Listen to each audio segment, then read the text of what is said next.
Boa noite a todos, sejam bem-vindos a mais um direto, este no qual eu vou compilar um conjunto de assuntos relacionados com a mais recente atualidade.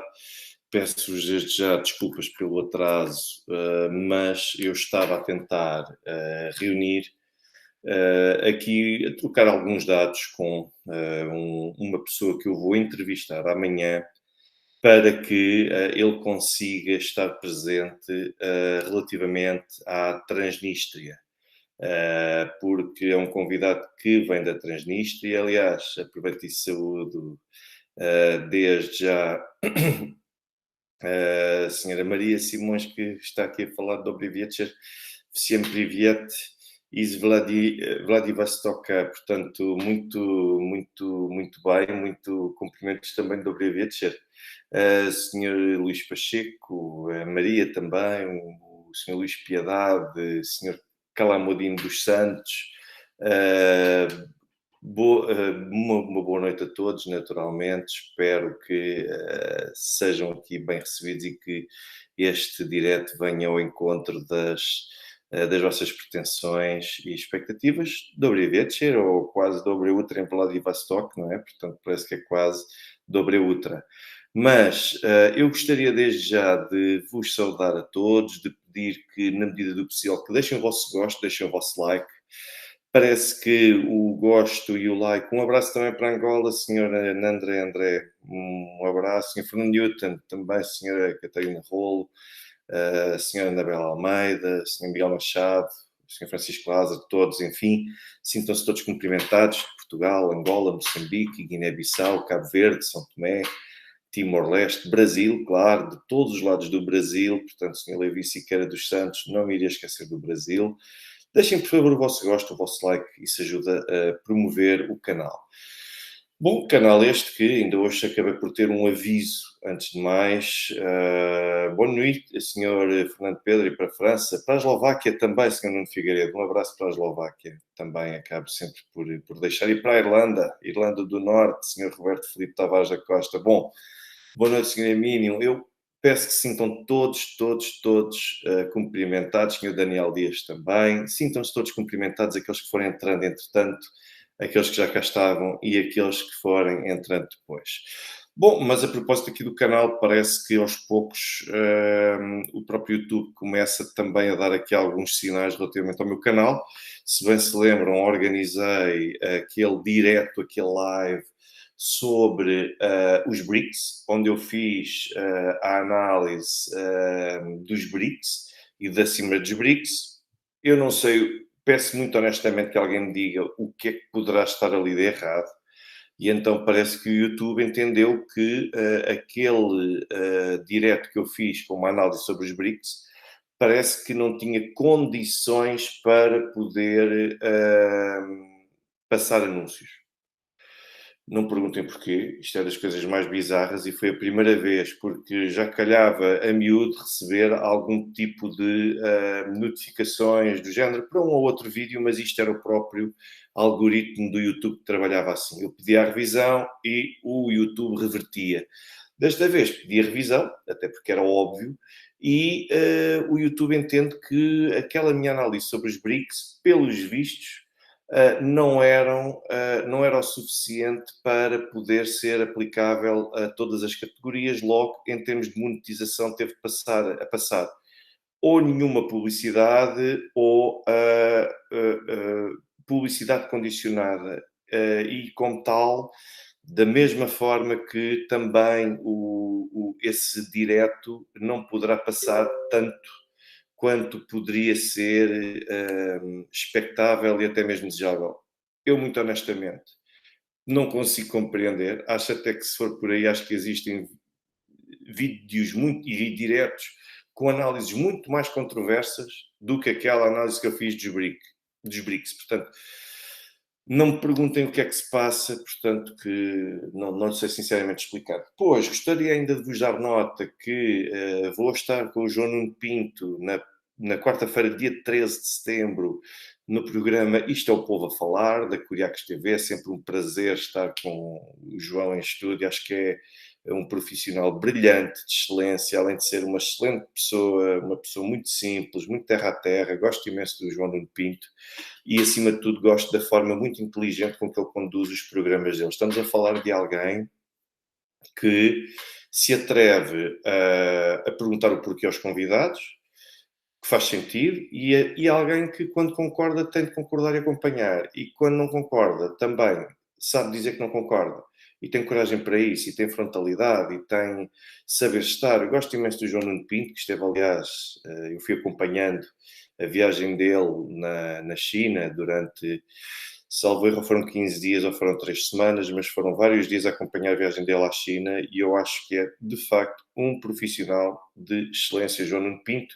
Ele vai começar agora a nova temporada do Isto é o Povo a Falar, e na próxima quarta-feira, portanto, esta próxima quarta, não é nesta próxima, na outra semana, dia 13, pelas 22 horas lá estarei com ele a comentar a questão dos BRICS, por exemplo, e até mesmo a falar de Yevgeny Prigozhin. Vamos focar-nos nestas matérias, que espero que sejam do interesse de todos, que concordem ou não concordem, e quem não concordar, que não ataque o mensageiro e que ataque a mensagem, porque é a melhor forma, naturalmente, de se poder lançar a discussão sobre um tema desta natureza. Ora bem, o que é a realidade aqui nos traz? Como eu vos disse, eu estou a preparar então, isto recuando um pouco ali atrás, eu estou a preparar então, vou preparar amanhã uma entrevista com um antigo membro do governo da Transnistria, que vai ajudar-nos a compreender o que é verdadeiramente a Transnistria, a situação da Transnistria, o passado da Transnistria, o presente e até mesmo o futuro. Acho que vai ser uma entrevista muito profícua. Aliás, posso dizer que a entrevista será conduzida em russo, pelo que, como é natural, eu vou ter de partilhar convosco com legendas. Não faz sentido fazer um direto. Vamos lá, Sr. Miguel Ver, é verdade, mais ação menos lamento. Só quis dar conta disto às pessoas, tem toda a razão. E então eu espero que venha a ser também do vosso interesse, já que é um tema que muita gente não acompanha, muita gente não sabe, e eu quis aproveitar a disponibilidade do meu convidado, do meu entrevistado, para podermos falar então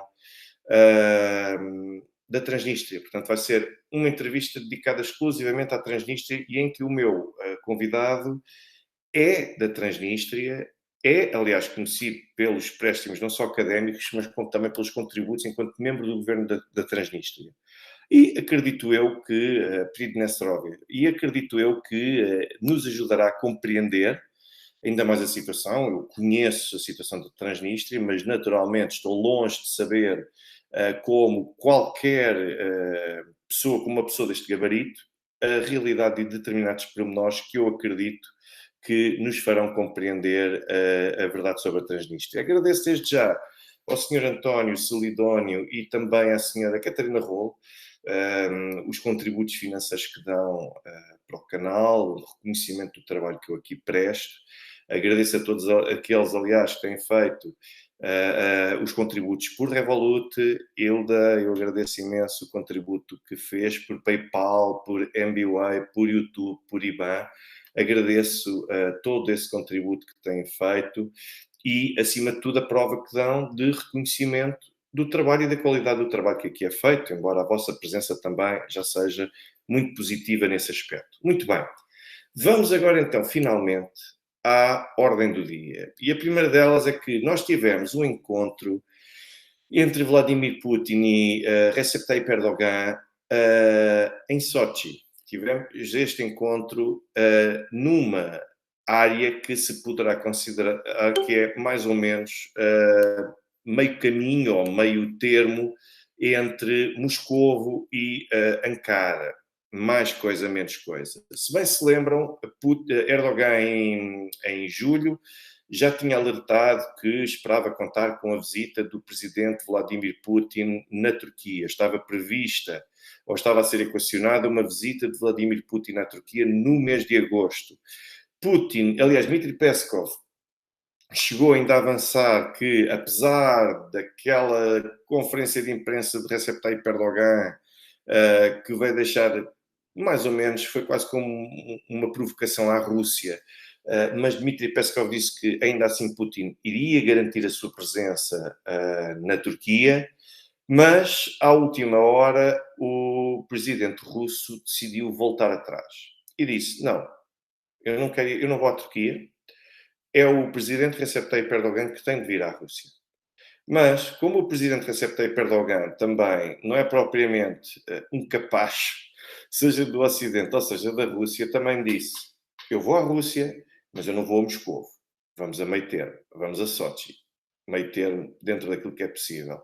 E o encontro acabou por decorrer em Sochi. Portanto, acabam por vencer um e acabam por vencer também outro, tanto para um lado como para o outro, mas no final, Sr. Jaime Baião, muito obrigado também pelo seu contributo, não me esqueço naturalmente, deixo o meu sincero cumprimento não só pelo contributo que faz aqui, como também pelos contributos que faz via Facebook, também a forma como está muito ativo também aqui no canal. Portanto, o meu abraço para si. E, como veem, Putin quis mostrar, por um lado, que manda, mas Erdogan não é um estadista qualquer. E também Erdogan disse, muito bem, eu aceito ir, mas não vou a Moscou. E acabou o encontro por ser em Sochi, portanto, acabou por ser em território russo, mas acabou por ser em território russo, num local que, pelo menos, não era a casa de Putin. Ou seja, basicamente, o que Putin queria acabar por fazer era dizer tu é que tens de vir aqui ao meu encontro, tu é que tens de mostrar que, de alguma forma, tens algum tipo de arrependimento pela forma como expuseste as coisas, mas vem ainda assim, vens tu ainda assim ao meu território. Sim, eu concordo um pouco com aquilo que a Maria diz, que acho que Putin foi o vencedor muito mais que Erdogan. Sim, porque Erdogan é que acabou por ir à Rússia. Agora, se em Sochi ou não, é só para que Erdogan, a nível interno, é mesmo a nível interno que ele possa também dizer que calma, mas eu não fui ao beijamão ao Kremlin, eu fiquei aqui a meio caminho. E pronto, e aqui ficou as coisas mais ou menos a meio caminho, mas acho que ainda assim acaba por prevalecer naturalmente a posição de Vladimir Putin, que foi levar Recep Tayyip Erdogan a ir a território russo. Mas qual é que é aqui o balanço que nós podemos fazer? Bom, o balanço que nós podemos fazer sobre este encontro entre Recep Tayyip Erdogan e Vladimir Putin é que o Ocidente acaba por ficar mais isolado, porque o encontro correu muito bem, não houve qualquer tipo de hostilidade. Putin fez questão de dizer na presença de Erdogan aquilo que achava relativamente relativamente ao acordo dos cereais, bem como relativamente à situação também na Ucrânia. Putin, aliás, tinha dito que iria discutir a situação na Ucrânia com Recep Tayyip Erdogan e, por outro lado, a conclusão a que ambos chegaram é que, afinal, convergem muito mais entre si as posições relativamente à Ucrânia, nomeadamente no ponto em que o presidente russo veio enfatizar o facto de que os dois países mantêm uma boa relação, o desenvolvimento das relações tem sido extremamente positivos e a forma como olham para o conflito na Ucrânia, no sentido de que tem de haver uma resolução pacífica e que o acordo dos cereais é importante, acabaram por ser dois dos pontos de convergência entre ambos. Mas depois, aquilo que sai também deste encontro é, sobretudo, a forma como Erdogan vai à Rússia para poder colaborar e sublinhar tudo aquilo que Putin disse e que, não é só aquilo que disse, mas como também as estatísticas mostram, no sentido em que a balança comercial entre a Rússia e a Turquia aumentou 86% ao longo do último ano. E a tendência positiva tem continuado, pelo menos na primeira metade, no primeiro semestre de 2023. Ou seja, aquilo que se retira daqui e que Putin fez questão de dizer na presença de Erdogan para que todos ouvissem, é que, apesar de tudo aquilo, toda a campanha que está a ser conduzida pelo Ocidente, no sentido de isolar a Rússia, As relações entre Rússia e Turquia, que é um membro da NATO, tem o segundo maior exército da NATO, continuam bastante saudáveis e recomendam-se. Aliás, foram ainda mais ambiciosos. Foi mais uma bufetada de luva branca no Ocidente, que foi Moscou e Ankara vieram a estabelecer o objetivo de atingirem uma balança comercial em torno dos 100 mil milhões de dólares, que é algo que ainda não atinge, e para terem ideia, corresponde mais ou menos, mais coisa menos coisa, a cerca de 40 e poucos por cento do PIB de Portugal. Ou seja, só o comércio entre estes dois países é isto que eles pretendem continuar a avançar para conseguirem chegar a um ponto desta natureza. Por outro lado, foi ainda também enfatizado que a cooperação no setor energético também continua e no próximo ano, no ano de 2024, está projetado o lançamento da primeira central elétrica, da primeira central energética da central nuclear, de energia nuclear de Akuyu, que atualmente está a ser construída na Turquia com a ajuda e com o contributo da Rússia.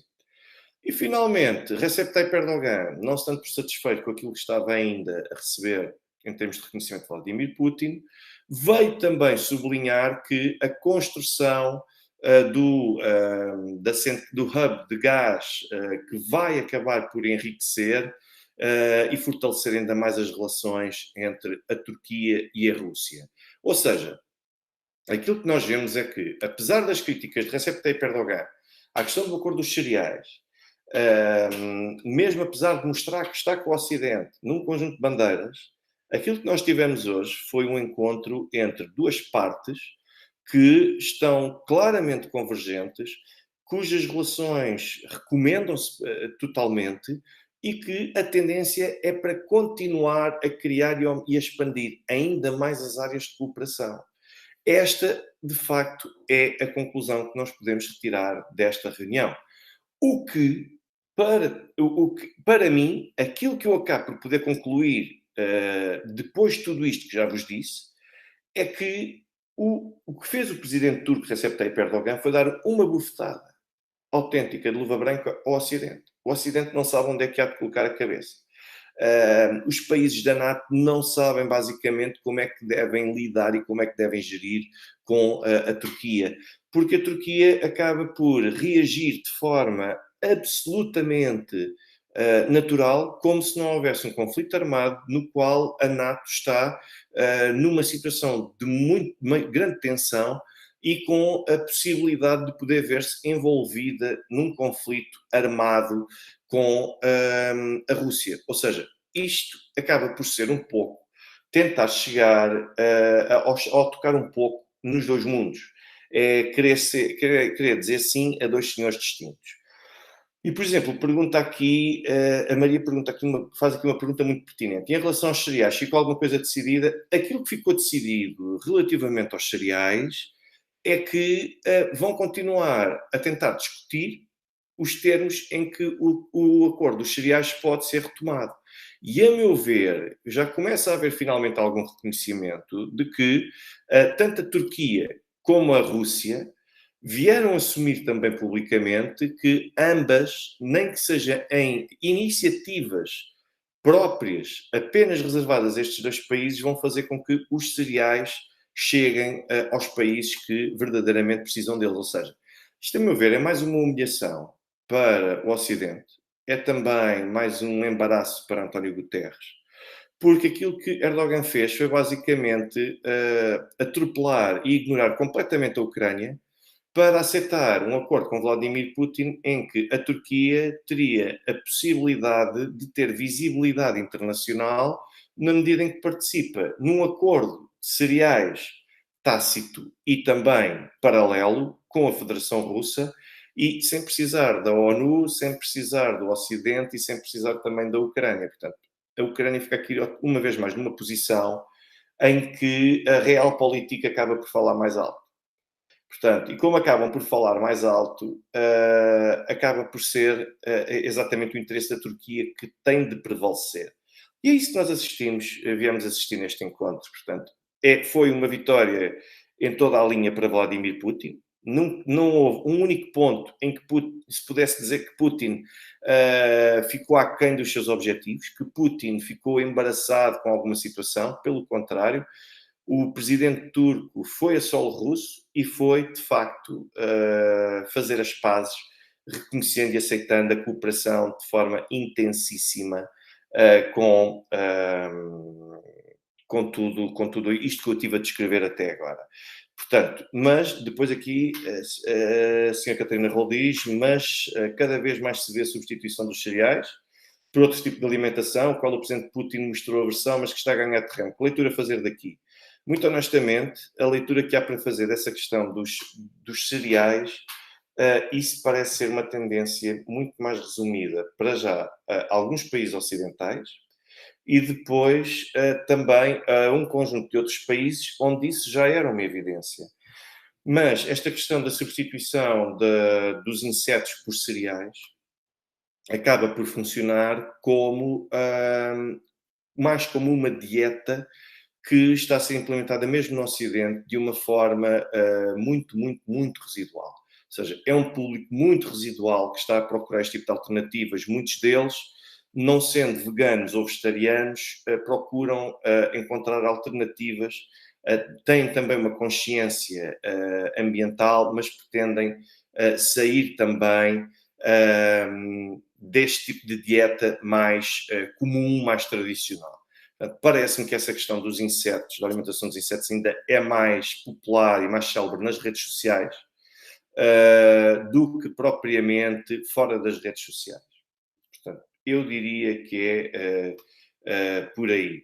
Mas a questão dos cereais continua naturalmente em cima da mesa, porque os cereais continuam a ser necessários e continuam, sim, por exemplo, para a alimentação dos animais. Não, para a alimentação dos animais, não. Os cereais para a alimentação dos animais. Os insetos, enquanto alimento proteico que possa ser aproveitado. Привет, большое, Putin. Saúde já aqui este perfil. Привет, добрый вечер. Faço desde já, как дела? Faço desde já essa saudação. Mas, isto para vocês perceberem que o encontro entre Putin e Erdogan, a meu ver, foi mais uma cartada do ponto de vista diplomático, absolutamente, verdadeiramente decisiva, no ponto de vista de mostrar quem é quem. E Erdogan nunca ousou questionar a posição sequer da Rússia no teatro que todos nós conhecemos. Portanto, esta acaba por ser a realidade. O senhor Miquel Silva diz, acha que os países da União Europeia apoiam a Ucrânia por vontade ou fazem o que o Uncle Sam manda? Claramente, fazem o que Uncle Sam manda, começa logo em Ursula von der Leyen e estende-se a todo um conjunto de países que é para admitir a Ucrânia, nós estamos a favor. É para rejeitar a Ucrânia, então nós somos contra. O que é que dizem sobre a Ucrânia e a NATO? Ainda não estão prontos? Então os restantes ainda não estão prontos. Ou seja, isto é um pouco, e países como Portugal é aflitiva a forma como se colocam numa posição destas de forma absolutamente gratuita.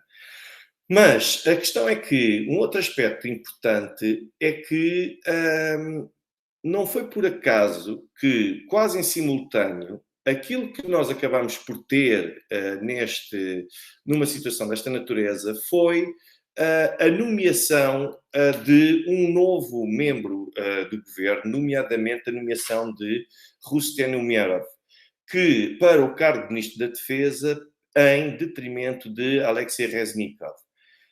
O que é importante reter aqui? Desde logo é que, quando me dizem que foi uma limpeza no governo ucraniano no âmbito do combate à corrupção, por amor de Deus, isto é para rir, eu já dei as minhas gargalhadas, não vou dar mais nenhuma agora porque já as gastei todas, isto ao ponto de já não ter graça, naturalmente, porque quando me dizem que a Ucrânia, a Zelensky a combater a corrupção no seu governo, por amor de Deus, ou estas pessoas dizem isto cientes de que estão claramente a mentir e fazer propaganda, e eu respeito mais até essas pessoas do que aqueles que são verdadeiramente tolos ao ponto de acabar por acreditar que isto foi mesmo Zelensky a querer afastar um membro suspeito de corrupção.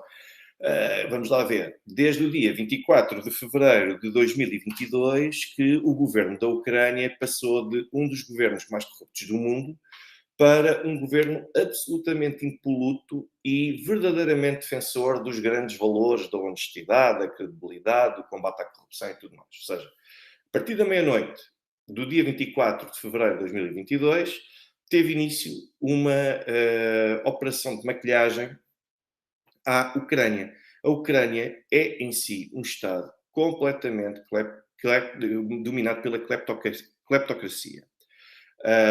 E o que é cleptocracia? É o governo em que todos roubam, em que todos tentam pôr dinheiro ao bolso. E a Ucrânia é cada vez mais, ainda mais em período de conflito desta natureza, a Ucrânia é um país dominado, caracterizado pela cleptocracia, que não tem limites, quer a nível de venda, compra e venda de armamento, desvio de todo o tipo de bens, incluindo de mantimentos e até de bens alimentares e de medicamentos também para solo ucraniano, que é dado e que é doado pelos países ocidentais.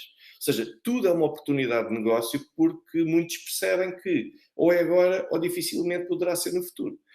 E tráfico de órgãos, isso já havia, lavagem de dinheiro também, aliás, sempre foram conhecidos, aquele centro da Ucrânia como também um dos grandes centros de pirataria criminosa, diga-se. Portanto, isto não é novidade para ninguém. E agora, virem-me dizer que o Ministro da Defesa saiu por causa de suspeitas de corrupção, calma. O Ministro não saiu por causa disso. A verdade é que Alexei Reznikov já anda desde janeiro deste ano para sair do cargo de Ministro da Defesa. E, em grande parte, porque foi de tal forma evidente o nível de corrupção envolvendo Reznikov e o seu Ministério da Defesa, que até os Estados Unidos e a União Europeia tiveram de mostrar algum desconforto e dizer que temos de fazer qualquer coisa.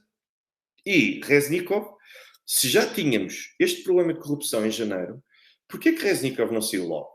Como saíram muitos outros membros do governo ucraniano. Porquê que não afastaram e destituíram Reznikov? Ou seja, esta é a grande pergunta. Ou seja, no fundo, por um lado, não existe a preocupação com a corrupção e, por outro lado, ficaram à espera do momento em que Reznikov deveria ser substituído. E então, o que é que se esperou? Que esta contraofensiva continuasse a redundar em fracasso, e quem me disser que os ucranianos estão a ser bem-sucedidos, por amor de Deus, olhem para o mapa. Vejam que até está a ser a Rússia a conquistar e a ameaçar a conquistar ainda mais território. Vejam o que é que está acontecendo em Kharkiv e vejam o ritmo ao qual a Rússia conquista território à Ucrânia e o ritmo e o custo tremendo que está a ter para a Ucrânia ainda andarem em torno de Rabotina e também de Verbóvia. Ou seja, não conseguem sair deste ram-ram, por assim dizer, que não há outra forma de conseguir descrever isto. É uma derrota clara. Aliás, ainda hoje Putin disse que esta contraofensiva é um desastre completo e está a ser um desastre completo. Não é porque avançam alguns quilómetros que isso em si já se pode ver como expectativa de sucesso. E agora, subitamente, no momento em que o presidente Recep Tayyip Erdogan se reúne com Vladimir Putin, Volodymyr Zelensky antecipa-se e 24 horas antes deste encontro nomeia em substituição de Alexei Reznikov Rustem Umerov, que é nada mais, nada menos do que um dos principais, uma figura típica da comunidade tártara da Crimeia, embora ele não seja crimeano. Rustem Umerov é uzbek. Ele é descendente de crimeanos que foram expulsos da Crimeia em 1944 e que foram para o Uzbequistão. Portanto, ele é uzbek, mas acaba por ter origens tártaras e daí que tenha invocado a Crimeia como sendo, tem-se afirmado como basicamente um grande elemento e porta-voz da Crimeia. Esta mudança já estava, de facto, preparada. No final de agosto, a Verkhovna Rada, que é o parlamento ucraniano, já tinha demonstrado esse acordo, Portanto, isto já tinha sido anunciado pela própria Verkhovna Rada no final de agosto, não era uma grande novidade, mas a verdade é que isto acontece neste momento por causa das origens e dos traços, das características muçulmanas que o Merov acaba por ter. O Merov foi muito próximo de Mustafa Djemiliev, que era uma personagem de culto do chamado ramo pró-ucraniano dos tártaros da Crimeia. Foi também um dos principais organizadores do bloqueio da Crimeia após a sua reunificação com a Rússia. Portanto, como veem, o Merov era chamado já como o futuro líder do povo da Crimeia. Era neste ponto de situação que o Merov estava. Acabou por ser eleito para a Verkhovna Rada como deputado, e agora muitos dizem, mas Zelensky afinal não proibiu a oposição. Isto não é bem assim, isto é a mesma coisa que vocês estarem a dizer que termos um governo PSD e depois chamarmos o CDS, que agora já é defunto, o defunto CDS, um minuto de silêncio, paz à sua alma, mas, por exemplo, dizermos que a iniciativa liberal, que é uma oposição ao governo PSD, quer dizer, é um partido de oposição em sentido formal, na prática, nós sabemos para o que é que serve, não é? Portanto, é basicamente para dar ainda mais força ao partido que está no governo. Portanto, quando me vem dizer que, afinal, Zelensky não proibiu e que ainda temos um muçulmano como Ministro da Defesa, este Ministro da Defesa muçulmano só foi escolhido com o intuito de conseguir garantir a simpatia da Turquia na véspera da visita de Erdogan a Sochi para se encontrar com Vladimir Putin. Não tenho a menor dúvida disto que está a ser dito, porque não é por acaso que as coisas acontecem desta maneira. E a verdade também é que mesmo o próprio Umerov, é muito importante perceber que o Rustem Umerov estudou nos Estados Unidos, as ligações ao Ocidente e aos Estados Unidos são evidentes. Os negócios do irmão mais velho estão também ligados aos Estados Unidos e, de alguma forma, à Ucrânia. E é muito importante nós percebermos que existe também depois uma proximidade do lado turco a Umerov, porque Umerov sempre foi, em grande parte, uma espécie de implementador e às vezes até co-investidor em grandes projetos turcos para a comunidade tártara da Crimeia. Portanto, é subejamente conhecido de Recep Tayyip Erdogan este tipo de personalidade e é por isso que é preciso estarmos atentos para conseguirmos perceber que o Merov, de facto, vem aqui tentar servir como uma forma de agradar à Turquia perante, na véspera da visita de Erdogan a Vladimir Putin. E a verdade é que existem outras particularidades sobre Rustem Umerov, nomeadamente que foi um dos negociadores da delegação ucraniana que, no início da operação militar especial, na altura se chegou a especular que ele teria sido envenenado e, ao mesmo tempo, era também dito como sendo próximo de Roman Abramovich, que na altura, se bem se recordam, também integrou essa comitiva de negociações. E depois, há uma outra particularidade, é que Rustem Umerov, que estava até agora na direção do Fundo de Propriedade do Estado, esse lugar agora passou para uma amiga de infância de Volodymyr Zelensky, Olga Pichanska, e quando eu digo uma amiga de infância, eu digo mesmo uma amiga de infância ao ponto de morarem em Kryvyi Rih, terem morado em Kryvyi Rih, portanto moraram na mesma cidade, no mesmo prédio e no mesmo piso do prédio, cresceram juntos. Depois, cada um seguiu o seu percurso e acabaram por ter esse afastamento, mas como devem calcular, mesmo as famílias de um e de outro são próximas e desenvolveram e semearam este ambiente de proximidade. Esta senhora, Olga Pichanka, que é de facto a amiga de infância, como eu digo, ao ponto de terem vivido no mesmo piso, não era porta com porta direta, mas suponha um prédio com cada piso tem 4 frações. 2 dessas frações eram ocupadas, uma pela família de Zelensky e outra pela família de Pichanska. E é interessante que esta amiga de infância de Zelensky agora tenha finalmente a porta aberta e tenha o tacho que lhe é finalmente atribuído, mas depois de trabalhar durante muitos anos com uma personalidade que tem feito negócios, por exemplo, com o Benfica, nos últimos anos, que é Rinat Akhmetov, que é o presidente do Shakhtar Donetsk. Claro que Rinat Akhmetov, se fosse russo, não era visto como empresário, era visto como oligarca, já sabemos como é, só existem oligarcas na Rússia, e na Ucrânia só são oligarcas quando caem em desgraça. Rinat Akhmetov, como está muito ligado ao poder e também ao seu clube, aliás, é curioso perceber, até avaliar a história sobre como é que Rinat Akhmetov chegou à presidência do Shakhtar Donetsk.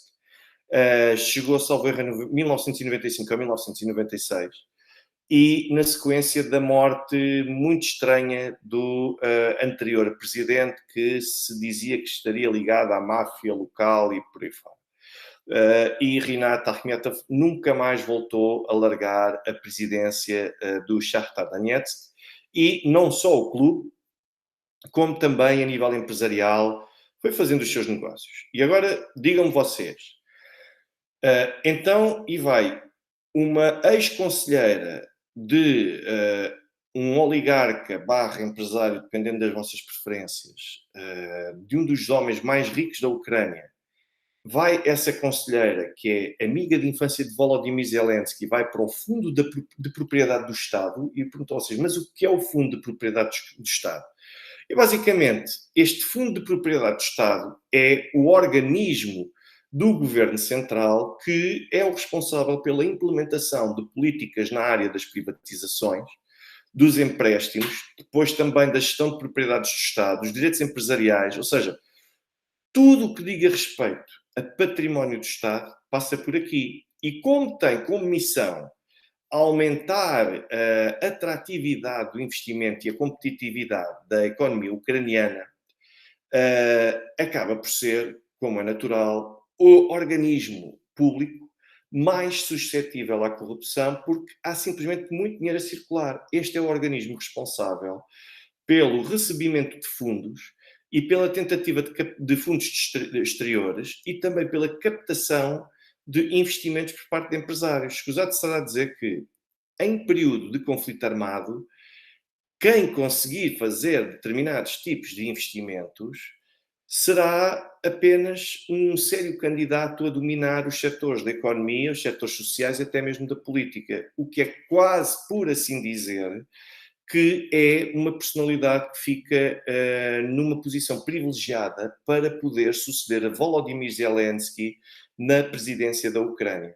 Se vai ser Rinat Akhmetov o futuro presidente da Ucrânia, eu não estou a dizer isso. O que eu estou a dizer é que, a partir do momento em que temos Zelensky ligado a Olga Pichanska, e Olga Pichanska é essa que está ligada a Rinat Akhmetov, nós temos aqui relações muito próximas entre todos estes, sendo que Olga Pichanska, muito provavelmente, vai ter a oportunidade de, se quiser, abrir as portas ao investimento no Estado, o que inclui também privatizações e por aí fora, ao seu antigo patrão, portanto, Rinat Akhmetov.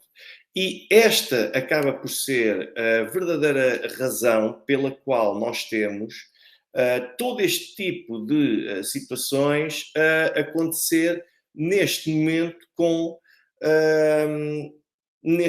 com a visita de Recep Tayyip Erdogan a Sochi e, por outro lado, a termos aqui a Volodymyr Zelensky a nomear este novo ministro da Defesa, porque acaba por não ter, muito honestamente, aqui grande hipótese de conseguir tomar outro tipo de decisões, então mais vale escolher pessoas que sejam próximas, uma vez mais, dos Estados Unidos, próximas a ele próprio e também próximas a este círculo de empresários.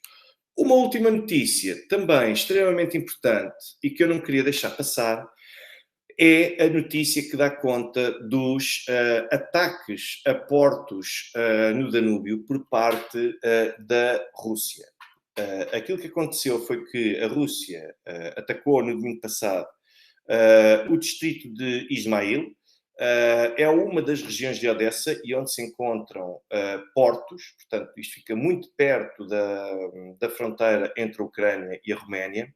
Estão instalados aqui portos fluviais do Danúbio e os russos voltaram outra vez a intensificar esses ataques. O que é que os ucranianos decidiram fazer? Frustrados, porque naturalmente não conseguem contrariar este ascendente russo, incluindo esta zona, e ataca portos que são muito importantes para as poucas soluções da economia que a Ucrânia ainda vai tendo, vieram dizer que tinham provas de que foram despenharam-se basicamente ou aterraram e explodiram em território romeno drones enviados pela Rússia. Qual é o grande objetivo? O grande objetivo disto tudo é lançar a confusão e fazer escalar a tensão entre a Roménia e a Rússia, e quem diz a Roménia não diz só a Roménia, diz a NATO, aliás. Eu percebi pela forma como a imprensa encarou este incidente que a Roménia veio desde logo demarcar-se disso, veio negar que os russos tivessem atacado território romeno, e depois os próprios conteúdos noticiosos vêm falar do artigo 5º, vêm recordar. E então, por exemplo, eu recordo aqui que, por exemplo, a Lusa, uma vez mais de uma forma absolutamente amadora, vem terminar a notícia, a cobertura desta notícia, dizendo o artigo 5º do Tratado da NATO estipula que os países signatários concordam que um ataque armado contra um ou vários desses países será considerado um ataque a todos. Meus senhores, com tanto comentador e tanto analista que têm tido a comentar este tipo de coisas, ainda não houve um único analista que conseguisse explicar que não é considerado um ataque armado um ataque que seja feito involuntariamente e que não é considerado um ataque armado as escaramuças que possam haver junto às zonas fronteiriças ou até mesmo incursões muito pontuais que não tenham uma gravidade ou uma magnitude significativa, isto não é considerado um ataque armado. Portanto, escusam de tentar provocar a NATO para acionar o artigo 5º decorrente deste suposto ataque, quando, no limite, nem teria havido intenção de ataque por parte da Rússia. Portanto, mesmo que tivesse sido a título negligente ou por qualquer outra razão, nunca seria razão suficiente para poder falar-se que estamos perante um ataque armado. Logo, o artigo 5º do Tratado do Atlântico Norte não é ativado nem acionado neste tipo de casos, mesmo que eles estivessem verificados. Pior, o artigo 5º do Tratado do Atlântico Norte não é acionado de forma automática. É preciso que os parlamentos de cada país, que os chefes de Estado e de governo de cada país vão ao Parlamento pedir para que o Parlamento dê permissão para que o Estado possa responder, dar resposta no contexto do artigo 5º perante um ataque armado que tenha acontecido nesse território. Ou seja, nós pode até dar-se o caso de nós termos parlamentos que rejeitem qualquer tipo de participação numa resposta da NATO contra um país que realiza um ataque armado. Era muito importante. Eu não consigo perceber como é que... Quer dizer, consigo perceber. É que as pessoas estão tão preocupadas e tão imbuídas na propaganda que têm de partilhar com as pessoas e que querem fazer lavagem cerebral às pessoas, que depois esquecem-se e passam completamente ao lado, e muitos nem sequer sabem como é que o artigo 5º é aplicável. E há pessoas que se alivam, há pessoas que verdadeiramente pensam no artigo 5º, tendo a acontecer aqui qualquer coisa para haver o artigo 5º para a NATO entrar em ação. Convictos de que, se a NATO entrar em guerra com a Rússia, que a NATO vai dizimar a Rússia. E não é por acaso que ainda ninguém deu o passo em frente em matéria de NATO, nem mesmo nos Estados Unidos. Não é por acaso que estão todos muito reticentes relativamente à hipótese de entrar em conflito com a Rússia. Ninguém quer entrar em conflito com a Rússia. E não é só porque a Rússia é uma potência nuclear. Quer dizer, isto é uma boa parte dos motivos. Mas não é só. É também pela capacidade e pelo potencial que a Rússia tem de conseguir provocar destruição significativa e até de prevalecer sobre a NATO. Há muitos no Ocidente que não fazem a mínima ideia do que são, do que é a Rússia, do que é a China, não fazem a mínima ideia do que são as relações internacionais e querem acreditar que, como veem os filmes no cinema, em que no fim os americanos ganham sempre, querem acreditar que os russos vão perder. Porque os russos são um povo atrasado, porque os russos são a União Soviética, porque os russos são comunistas, porque Gorbachev ainda está no poder. Ou seja, ainda há pessoas que estão a viver nesta realidade. É uma realidade completamente paralela e é uma realidade completamente falsa, porque, aliás, é uma realidade virtual mesmo. E a verdade é que o Ismail, a região de Ismail, foi atacada pela Rússia, mas até a Roménia veio dizer não, os russos aqui não atacaram coisíssima nenhuma. E os ucranianos, sempre a querer fomentar a intriga e a querer provocar o escalar de tensão entre Rússia e NATO, vem dizer, não, nós temos aqui provas em como foram os drones iranianos que caíram no vosso território. Mesmo que caiam em território romeno, isso por si só não é sinónimo, não é condição sine qua non para que nós possamos considerar que se trata de um ataque armado contra a Roménia. Até porque não há o mínimo motivo para continuar a acreditar e a alimentar que a Roménia seria uma espécie de alvo, ou que seria, por qualquer razão, uma espécie de elemento para ser atacado. Portanto, não faz qualquer tipo de sentido. E nós temos, uma vez mais, os ucranianos a insistirem neste tipo de narrativa, que é, vão, vocês vejam bem o que é que os russos vos andam a fazer. Isto parece um pouco aquela história do diabinho que está no ombro e o anjinho que está do outro. A Ucrânia é claramente o diabinho, que está sempre a espicaçar aqui o Ocidente e a NATO para tomarem um conjunto de decisões, todas essas decisões sempre completamente contra os interesses ocidentais. E depois, sempre que tenta um anjinho falar, calma, vê isto de forma ponderada, não interessa para nada. Portanto, os ucranianos são seguramente aqui o diabinho, porque estão sempre a querer provocar, a querer colocar o Ocidente em confronto e em colisão com a Rússia, na esperança de não irem sozinhos sacrificar-se para o teatro de operações. E isto, de facto, é extremamente triste, porque vejam o que o Sr. Gonçalo Lopes está aqui a dizer, com toda a razão. Não brinquem com coisas sérias, porque numa guerra convencional a NATO não tem munições para uma semana, quanto mais para uma guerra de longa duração. E é verdade. Nós continuamos a receber notícias de meios de comunicação social, até reputados ocidentais, e que continuam a mostrar que a escassez e a denunciar a escassez de um conjunto de munições de determinados calibres e não só, e que o Ocidente já não consegue ter. Portanto, não sejam tolos. Está na altura de alguém dar um murro na mesa e puxar as orelhas a Kiev, no sentido de lhes dizer para pararem com este tipo de intrigas. A Ucrânia só tenta fomentar intriga entre a Rússia e o Ocidente, na esperança de não serem os únicos a destruir-se. Os ucranianos estão tão focados naquilo que, neste objetivo que têm, que é o de empurrarem o Ocidente para este tipo de conflito, que é absolutamente suicida para todos nós. Muito honestamente, não sei, as pessoas é muito fácil estarem aqui a dizer para os ucranianos irem lutar, mas agora que o presidente Volodymyr Zelensky abriu a mobilização geral, incluindo para quem é deficiente, os deficientes agora também são convocados para combater na linha da frente e os inválidos em geral também são convocados para combater na linha da frente. E eu continuo, ainda hoje passei por alguns carros de alta cilindrada ucranianos e eu pergunto por que motivo é que estas pessoas não vão combater para o seu país. E é muito interessante a propósito disto, porque eu vi hoje a notícia, não sei se, não consegui ainda confirmar, mas eu vi a notícia de que os polacos estão a começar a enviar refugiados ucranianos para poderem integrar a mobilização geral na Ucrânia. E agora nós temos de perceber, é que muitos de vocês que não sabem, e eu vejo logo aquela conversa, os refugiados, não há a proibição de refoulement, que é basicamente a proibição de retornarem para o sítio onde estão ameaçados. Mas há aqui um problema, é que para serem alistados nas Forças Armadas e para combaterem pelo seu país, não há proibição de que eles possam ser